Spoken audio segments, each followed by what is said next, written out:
আসসালামু আলাইকুম রহমতুল্লাহি ওবরকাতুহ। সম্মানিত দর্শক, বাংলাদেশের আলোচিত রাজনীতিবিদ জনাব লুৎফুজ্জামান বাবর, সাবেক স্বরাষ্ট্রমন্ত্রী।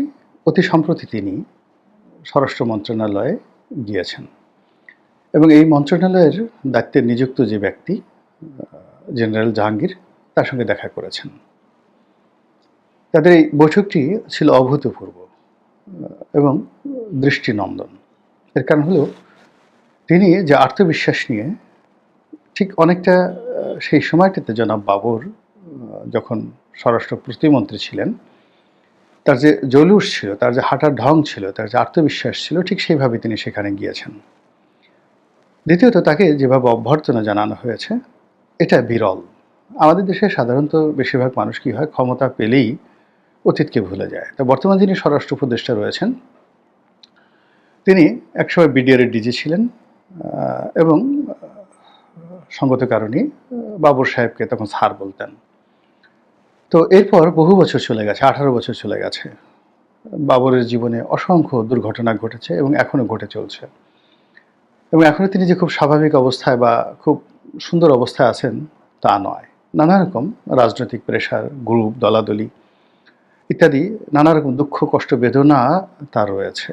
আমরা বাইরে থেকে অনেকে হয়তো মনে করি তিনি তারেক রহমান সাহেবের খুবই ঘনিষ্ঠ, কিন্তু বাস্তবে তারেক রহমান সাহেবের সঙ্গে তার কোনো যোগাযোগ নেই।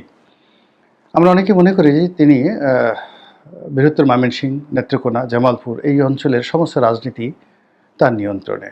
আসলে হওয়া উচিত।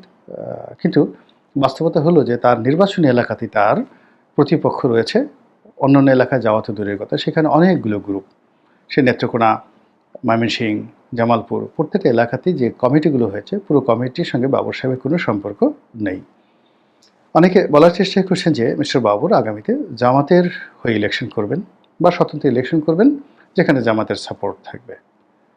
বাস্তব অবস্থা কি আমরা এখন পর্যন্ত বলতে পারি না। আমরা ওনাকে দেখেছি তসবি নিয়ে ঘোরাফেরা করেন, প্রচণ্ডভাবে তিনি কান্নাকাটি করেন আল্লাহর কাছে, সব জায়গাতে আল্লাহ রাসূলকে সাক্ষী মানেন। এটা মানে মানুষের এক্সট্রিম পর্যায়ে যখন মানুষ নিয়তি নির্ভর হয়, মানে দুনিয়ার কোনো আশা ভরসা যখন থাকে না, তখন মানুষ কিন্তু নিয়তি নির্ভর হয়। আর প্র্যাকটিসিং মুসলিম যারা আছে, তারা কখনোই তাদের যে আচার আচরণ, চালচলন, কথাবার্তায় আল্লাহ এবং রাসূলকে টানেন না।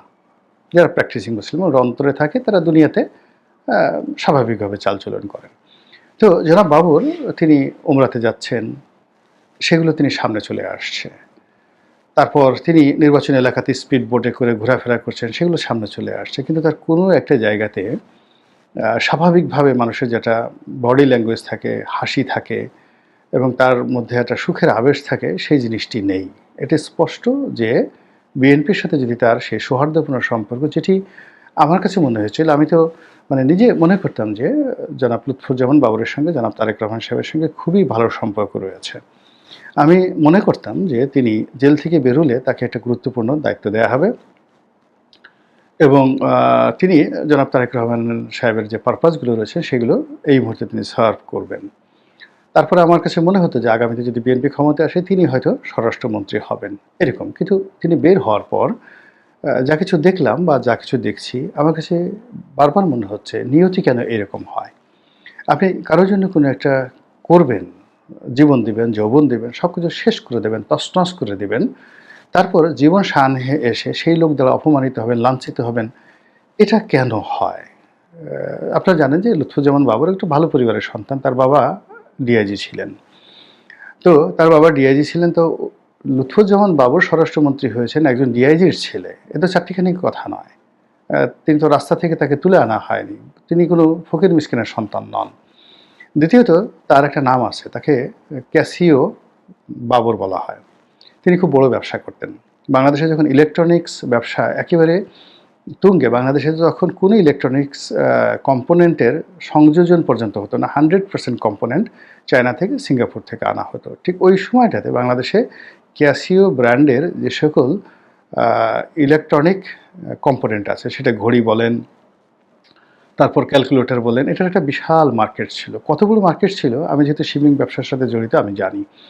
তো ওই জায়গাতে একচেটিয়াভাবে তিনি সেই ক্যাসিও ব্র্যান্ডের যে ইলেকট্রনিক কম্পোনেন্ট, ওটার সোল ডিস্ট্রিবিউটর অথবা সোল ইম্পোর্টার ছিলেন। আর এরকম ব্যবসা যদি কেউ বছর খানিক করে, বছর ৪-৫ বছর কেউ ব্যবসা করতে পারে, আসলে তার আর পরবর্তীতে কোনো কিছু করতে হয় না। তো সেই ভদ্রলোক যিনি ব্যবসা বাণিজ্য করে যাকে বলা হয় বৈধভাবে সচ্ছল ছিলেন, সবল ছিলেন। অনেকে দুষ্টামি করে বলে যে তিনি চোরাচালানি করতেন, ক্যাসিও ঘড়ি যাকে বলা হয় এগুলো চোরাচালানি করে এয়ারপোর্ট থেকে আনতেন। এসব ডাহা মিথ্যা কথা। এগুলো যারা ব্যবসা বাণিজ্যের সাথে জড়িত, মানে চোরাচালানি ইজ ডিফারেন্ট একটা বিষয়। এর সঙ্গে এই যারা চোরাচালানি করে তারা ব্যবসা করে না, আর যারা ব্যবসা করে তারা চোরাচালানি করে না।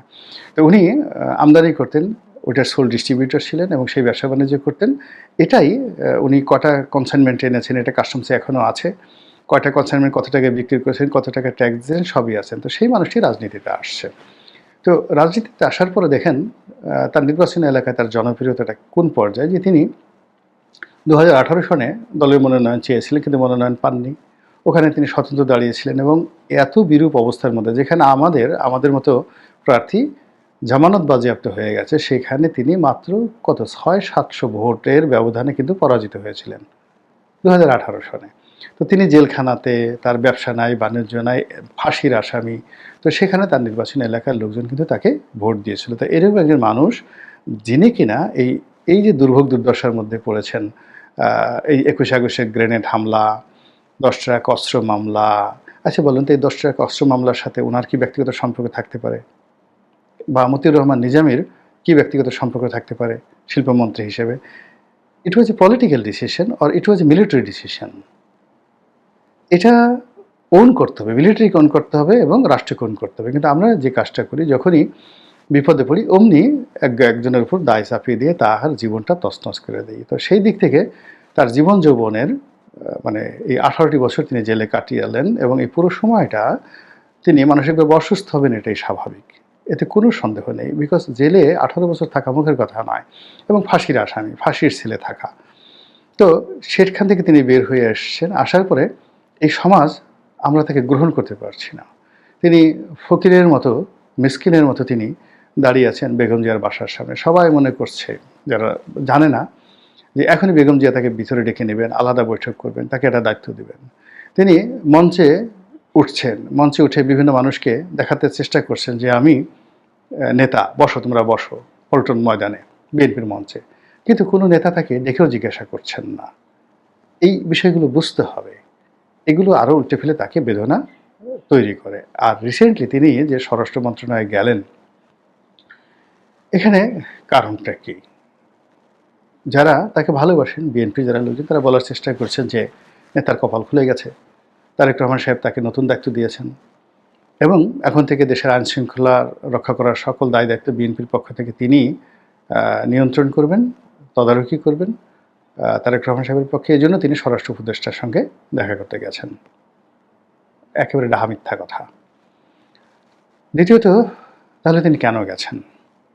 আমার কাছে যেটা ব্যক্তিগতভাবে মনে হচ্ছে যে এই মুহূর্তে বাংলাদেশে ভারতীয় গোয়েন্দা সংস্থা র খুব নিষ্ঠুর খেলা খেলছে এবং তারা যে কোনো মানুষকে নানাভাবে টার্গেট করছে। এবং আপনারা জানেন যে 10 ট্রাক অস্ত্র মামলা, 21 আগস্টের গ্রেনেড হামলা মামলা, এই মামলাগুলোর কারণে তিনি ভারতের 1 নম্বর চক্ষুশূল। ফলে তিনি জেলখানাতে যতটা নিরাপদ ছিলেন, তার চেয়ে এখন এই উন্মুক্ত মঞ্চে, এই জনসমাবেশে তার জীবন আরও বেশি কঠিন হয়ে পড়েছে। আর এই কঠিন সময়টিতে দলের পক্ষ থেকে যে সাপোর্ট দরকার ছিল, সেটা তিনি একদম পাচ্ছেন না। না পাওয়ার কারণে তার ভিতরে নিরাপত্তাহীনতা বোধ খুব চরম আকার ধারণ করতে পারে এবং সেই জন্য তিনি পুরো বিষয়গুলো নিয়ে আলাপ আলোচনার জন্য বর্তমান স্বরাষ্ট্র উপদেষ্টা, যিনি একসময় তার কলিগ ছিলেন, তার সঙ্গে তিনি দেখা সাক্ষাৎ করতে পারেন। এগুলো একটা। দ্বিতীয় যে বিষয়টি, সেটি ভেরি ভেরি সিগনিফিক্যান্ট। সেটা হলো, তিনি যদি জামাতের হয়ে ভবিষ্যতে নির্বাচন করেন, তিনি যদি জামাতে যোগদান করেন এবং জামাতের সাথে স্বরাষ্ট্র মন্ত্রণালয়ের, জামাতের সাথে ইন্ডিয়ার এবং জামাতের সঙ্গে রয়ের কিংবা জামাতের সঙ্গে স্থানীয় রাজনীতির সিকিউরিটি রিজনে যদি হাই প্রোফাইলের কোনো আলাপ আলোচনার বিষয় থাকে, আর সেটা রিপ্রেজেন্ট করার জন্য যদি তিনি সেখানে গিয়ে থাকেন, আর জনাব জাহাঙ্গীর যদি ওইভাবেই তাকে মূল্যায়ন করে প্রোটোকল করে। আপনারা শুধুমাত্র দুটোর আই কন্ট্যাক্ট দেখেন, কোনটা আপনাদের কাছে বেটার মনে হয়। আগে একটা বললাম, আর দ্বিতীয় যেটা বললাম। তাহলে বিএনপির খবর আছে, বিএনপির কপালে দুর্ভোগ আছে। আমি তার ভিতরে যে আত্মবিশ্বাস দেখেছি এবং যেভাবে তিনি ক্রস লেগ করে পায়ের উপর পা তুলে ওখানে বসেছিলেন এবং মিডিয়া তাকে যেভাবে আকর্ষণ করছিল, এবং যিনি সবসময় মিডিয়াতে কথা বলতে পছন্দ করেন, তিনি পুরো বিষয়টি চেপে গিয়ে অনেকটা জামায়াতি কায়দায় তিনি সেখান থেকে যেভাবে তড়িঘড়ি করে বিদায় নিয়েছেন, তার মধ্যে বিএনপির জন্য কতটা সুসংবাদ আছে, দুঃসংবাদ আছে, রাজনীতির জন্য কতটা দুঃসংবাদ সুসংবাদ আছে, এটা যারা মূল্যায়ন করতে পারবেন তারা মূল্যায়ন করতে থাকুন। আসসালামু আলাইকুম রহমতুল্লাহি ওয়া বারাকাতুহু।